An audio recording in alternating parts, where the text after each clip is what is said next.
علیکم ورحمۃ اللہ وبرکاتہ۔ محترم ناظرین و سامعین، جیسا کہ اس سے پچھلی ویڈیو میں نے آپ کو بتایا تھا کہ ہم حضرت لقمان علیہ السلام کی نصیحتوں کو ترتیب وار قرآن ہی کی روشنی میں، قرآن ہی کے طریقے پر، قرآن ہی کے اسلوب پر سمجھیں گے، ایک ایک نصیحت کو سمجھیں گے۔ لیکن قرآن نے نصیحتوں کے درمیان میں ماں باپ کو لے کر ایک بہترین نصیحت کی ہے۔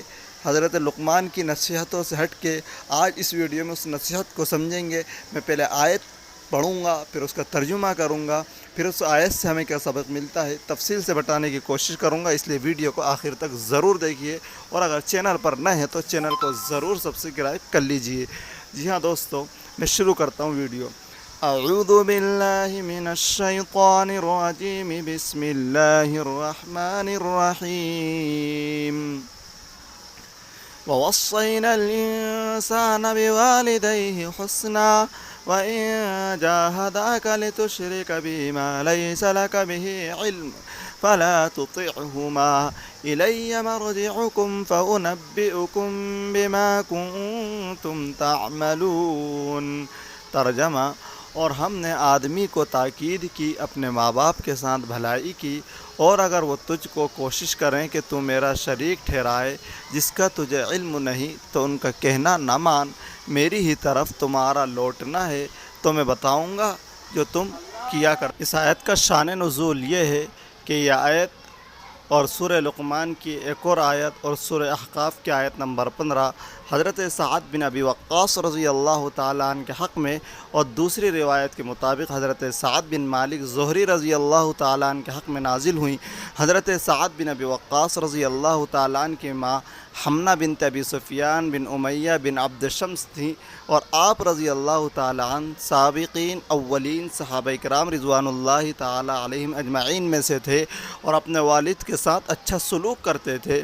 جب آپ رضی اللہ تعالیٰ عنہ نے اسلام قبول کیا تو آپ کی والدہ نے کہا، تو نے یہ کیا نیا کام کیا؟ خدا کی قسم اگر تو اس سے باز نہ آیا تو میں کچھ نہ کھاؤں گی نہ پیوں گی، یہاں تک کہ مر جاؤں، اور یوں ہمیشہ کے لیے تیری بدنامی ہو اور تجھے ماں کا قاتل کہا جائے۔